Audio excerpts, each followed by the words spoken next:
Bienvenidos a Espiritualidad Angélica. Hoy nos adentramos en un fascinante viaje por los misterios de la conciencia, los sueños, las profecías y las señales que la vida nos ofrece a lo largo del camino. Lo haremos siguiendo el relato y las reflexiones de Giorgio Rossi, un gran estudioso esotérico italiano, un hombre que, a través de experiencias personales y extraordinarias coincidencias, ha aprendido a leer ese hilo sutil que une lo visible con lo invisible. Lo que vais a escuchar no es solo una historia, sino un testimonio vivo de cómo el universo, a través de los sueños, los símbolos y la intuición, puede comunicarse con nosotros. Y quizás, también vosotros, reconozcáis en estas palabras alguna experiencia vivida, alguna señal que os haya tocado el corazón. Era el año 1980, y Giorgio Rossi, entonces con 30 años, vivía su día a día entre el trabajo y la familia, sin intereses espirituales particulares. Su atención se centraba en las cosas simples y concretas de la vida. Pero, como ocurre a menudo, fue precisamente en ese momento cuando algo inexplicable llamó a su puerta. Todo empezó con un sueño vívido, diferente a los demás. En ese sueño se encontraba en una habitación, y una voz firme y decidida le dijo: «Báñate en el mar». Al despertar, Giorgio no podía quitarse esas palabras de la cabeza. Entonces decidió seguir ese impulso y se dirigió al mar. A pesar de que era abril y el agua seguía estando helada, sentía que tenía que hacerlo. Entró en el mar. Nadó unos metros y volvió a la orilla. No ocurrió nada extraordinario, pero sintió que había respondido a un llamado. Eso fue solo el comienzo. Poco después, comenzaron a suceder eventos extraños. Cada vez que cogía el coche para ir al trabajo, la radio del coche se encendía sola y siempre emitía la misma canción. El pescador, de Fabrizio De André. Esto se repitió durante días, siempre con esa canción, siempre en el mismo punto del trayecto. La canción narra la historia de un viejo pescador y dos gendarmes que lo buscan.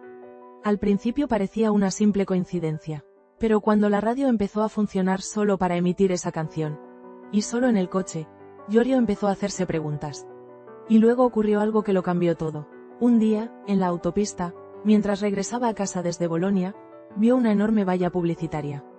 Llevaba escrito: «Dios te ama». Un mensaje simple, pero tan poderoso. En ese momento sintió un escalofrío recorrerle la espalda. Era como si el universo estuviera intentando comunicarse con él, como si ese mensaje fuera dirigido directamente a él. Desde ese momento, su vida cambió. Empezó a recibir señales por todas partes, en los sueños, en las canciones, en los números. La realidad parecía haber adquirido una cualidad diferente, como si detrás de la superficie de las cosas hubiera un mensaje oculto. Pero, ¿qué son estas señales? ¿Son simples coincidencias o algo más? Según Giorgio, las señales son llamadas del alma. Son como destellos de luz que atraviesan nuestra vida para despertarnos. Son la respuesta a preguntas que aún no hemos formulado. Y cuando empezamos a reconocerlas, nos damos cuenta de que la realidad no está en absoluto en silencio.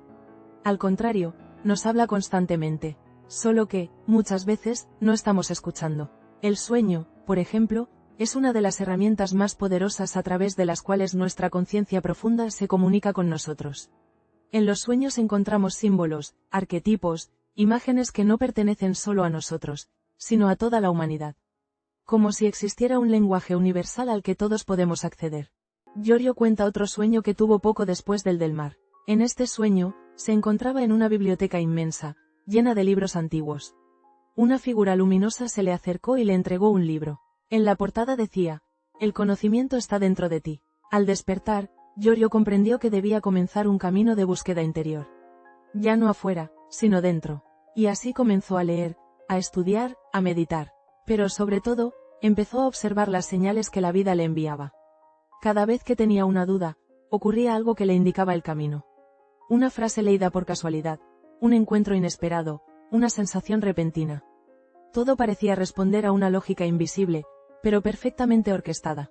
Con el paso de los años, Giorgio se dio cuenta de que no estaba solo. Otras personas, en todo el mundo, estaban viviendo experiencias similares. Sueños premonitorios, encuentros sincrónicos perfectos, señales provenientes de lugares y tiempos lejanos. Era como si una conciencia más grande estuviera intentando despertarnos colectivamente. Un día, Giorgio recibió una llamada de un amigo al que no escuchaba desde hacía años. El amigo le contó un sueño en el que Giorgio aparecía como un maestro que explicaba el sentido de la vida. En ese momento Giorgio comprendió que no se trataba solo de experiencias personales. Lo que estaba ocurriendo nos implicaba a todos. Desde ese momento, Yoryo comenzó a compartir sus experiencias. Hablaba de sueños, de señales, de profecías. Y lo increíble era que, cada vez que alguien escuchaba sus relatos, compartía a su vez experiencias similares. Como si ese tipo de conocimiento, una vez activado, se volviera contagioso. Y como un río que encuentra su curso, Yoryo entendió que su misión era testimoniar, contar, ayudar a las personas a despertar su intuición. La historia de Yoryo Roshi nos recuerda una verdad olvidada. El universo está vivo, y se comunica con nosotros. Cada sueño, cada señal, cada encuentro es un fragmento de un diseño mayor. A menudo buscamos respuestas fuera de nosotros, pero las verdaderas respuestas llegan cuando aprendemos a escuchar nuestro corazón. Cuando confiamos, cuando comprendemos que nada ocurre por casualidad. Los sueños son mensajes, las señales son direcciones, y las profecías son invitaciones a despertar. Lo que ocurre en nuestra vida nunca es banal. Y si aprendemos a ver con nuevos ojos, entonces cada día puede convertirse en un milagro. En la historia de la humanidad, la profecía siempre ha sido una ventana abierta a lo invisible. Un puente entre el mundo terrenal y el espiritual. Desde la antigüedad, cada cultura ha tenido sus modos de recibir visiones y mensajes desde otras dimensiones. Pensemos, por ejemplo, en los templos de la antigüedad. En Grecia, Egipto, Mesopotamia, en todos ellos existían sacerdotes y sacerdotisas entrenados para acceder a estados de conciencia alterada. Mediante rituales, ayunos o sustancias sagradas, entraban en un espacio interior diferente, de donde emergían palabras, imágenes, respuestas. Eran las profetisas, como las célebres sibilas, figuras místicas presentes también en nuestra tierra, como la sibila de Cumas. Pero atención, la profecía no surge únicamente de la persona. En muchas tradiciones, nace de una fuerza externa. Se decía que las sibilas estaban inspiradas por el dios Apolo, o por Esculapio, el dios sanador. Esto nos revela una verdad importante. La profecía puede ser una forma de recepción pasiva. La vidente se pone al servicio. Se convierte en copa, recipiente, para acoger aquello que una fuerza espiritual superior ha decidido transmitir. Si este proceso es auténtico, la visión profética llega con claridad. Pero el terreno es delicado, porque el mundo intermedio, ese entre nosotros y las entidades superiores, es complejo. Está habitado por muchas fuerzas, no todas benevolentes. Algunas profecías, por eso, pueden distorsionarse, influenciadas incluso sin querer por la personalidad del sacerdote o de la vidente. Por este motivo, en la antigüedad, las respuestas proféticas se verificaban. En ciertos casos, se escribían usando códigos secretos, conocidos solo por la sibila y unos pocos sacerdotes. Se cuenta que algunas profecías incluso se escribían en hojas caídas, dejadas luego al viento. Solo quien estaba iniciado en los misterios sabía cómo leerlas e interpretarlas. Un lenguaje críptico, custodiado celosamente, porque conectado a fuerzas que no pertenecen solo a lo humano. La adivinación como vía sagrada. Además de la profecía directa, existen formas más técnicas de adivinación, rituales capaces de provocar la intervención de fuerzas superiores. En la antigua Grecia, por ejemplo, se practicaba la sustracción de ostraca, fragmentos de cerámica con inscripciones. En la tradición nórdica se usaban las runas, y en Oriente existe una tradición adivinatoria vasta y profunda. Tomemos el Tíbet, allí hay prácticas que van mucho más allá de la mediunidad simple. Los tibetanos hablan del Kuten, figuras extraordinarias que no se limitan a canalizar un mensaje, sino que permiten que su conciencia salga temporalmente del cuerpo para hacer espacio a la misma divinidad. Esta es una diferencia fundamental. El Kuten no entra en trance, en el sentido occidental del término. No está simplemente en un estado alterado. Su conciencia abandona el cuerpo, gracias a rituales tántricos muy complejos. En su lugar, entra la entidad protectora, una divinidad verdadera. No es una metáfora, no es un símbolo, es una presencia real, el oráculo viviente. Cuando esto sucede, la transformación es visible. El cuerpo del Kuten cambia de postura, expresión y energía.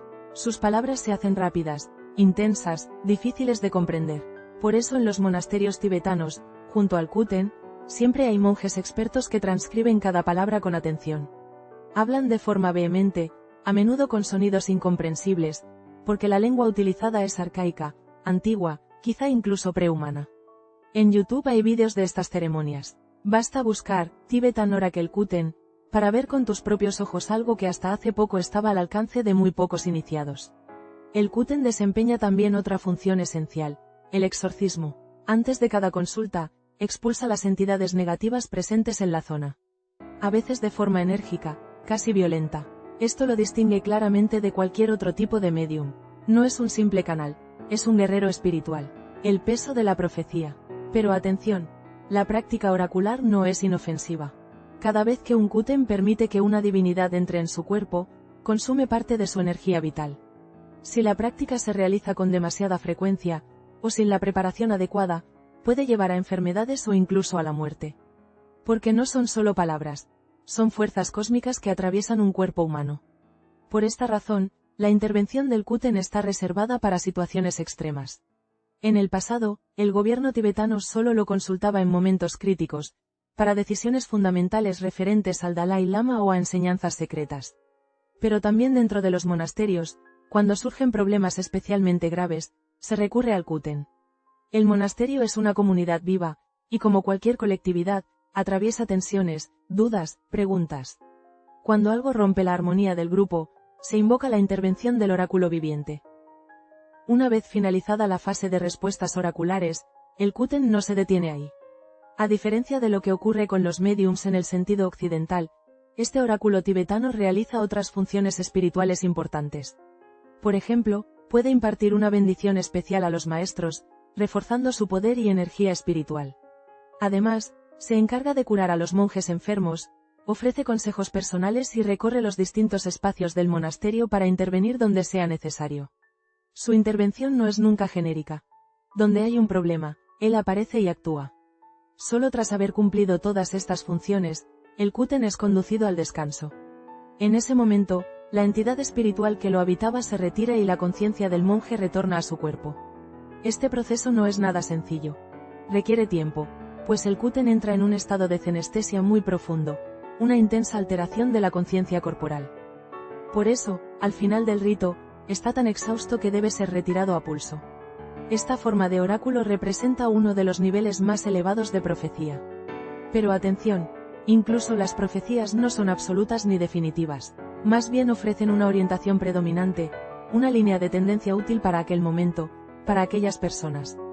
Pueden contener condiciones, es decir, un evento puede ocurrir solo si se cumplen ciertas circunstancias.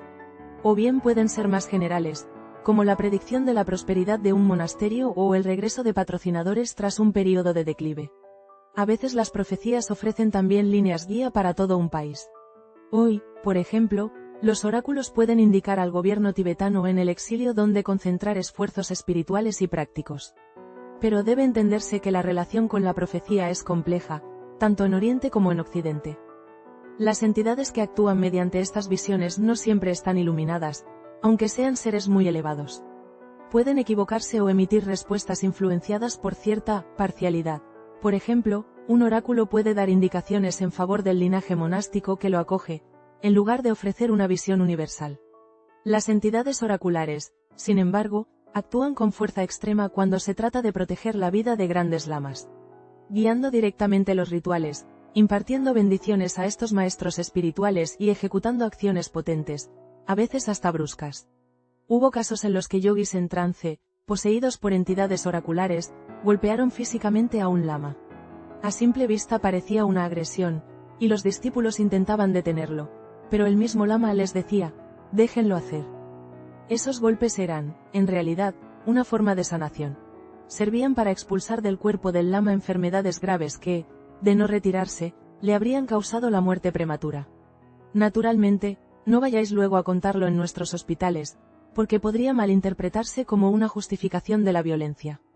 Pero en ese contexto ritual todo se produce conforme a una lógica espiritual muy precisa, aunque a nosotros, occidentales, nos resulte paradójica. Así pues, podemos distinguir dos niveles de profecía. La ordinaria, basada en capacidades humanas, como la intuición, los sueños, las señales, y la extraordinaria, que implica la intervención de seres superiores, semidivinos, vinculados espiritualmente a ciertas personas. Si observamos con atención los tres fenómenos que hemos descrito, señales, sueños y profecías, vemos que están unidos por un hilo común. A menudo, uno anticipa al otro, se integra con él o lo contiene. Por ejemplo, un oráculo puede no solo dar una respuesta, sino también indicar ciertas señales a observar para que un determinado trabajo espiritual tenga éxito. O puede sugerir a un lama que practique el yoga del sueño para recibir revelaciones que no pueden expresarse públicamente, sino solo transmitirse de forma reservada o simbólica. En definitiva, existe una estrecha interrelación entre estos fenómenos. Y no es algo exclusivo de las culturas orientales. En la literatura clásica occidental hay numerosos ejemplos de sueños proféticos y visiones reveladoras. Desde Mircea Eliade hasta la Odisea, e incluso textos como el Somnium Scipionis, el sueño de Escipión. Es un patrimonio común de la humanidad. Señales, sueños y profecías son puentes entre el mundo físico y aquello que lo trasciende, herramientas para tocar lo invisible. Naturalmente, cuando estas experiencias se convierten en prácticas habituales dentro de estructuras religiosas o espirituales, es fundamental establecer fuertes protecciones. Quien posee estas capacidades debe vivir en entornos protegidos, a menudo retirados o monásticos, porque al entrar y salir de otras dimensiones te encuentras con entidades poderosas, y no todas benevolentes. Algunas no toleran que alguien interfiera en sus asuntos. Por ello, los oráculos deben seguir un estilo de vida muy riguroso. Poca socialización, retiros frecuentes, pureza física y mental. De ahí nace la eficacia, o ineficacia, de sus visiones. En conclusión, señales, sueños y profecías no son mundos separados. Son estados que todos, en el fondo, hemos experimentado al menos una vez en la vida.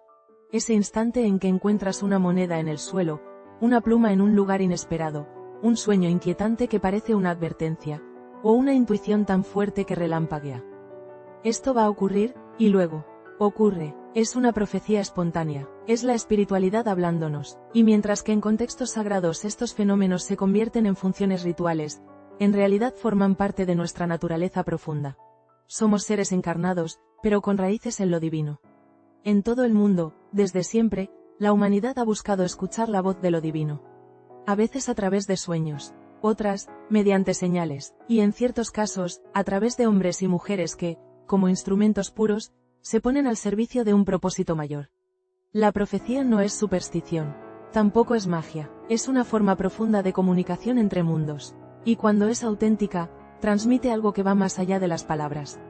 Nos toca, nos guía, y nos recuerda que no estamos solos. Si tú también has vivido experiencias similares, si has sentido el llamado de los sueños, si has recibido señales que te han transformado, compártelo con nosotros en los comentarios. Tu historia podría ser la señal que alguien más estaba esperando. Gracias por habernos acompañado en Espiritualidad Angélica.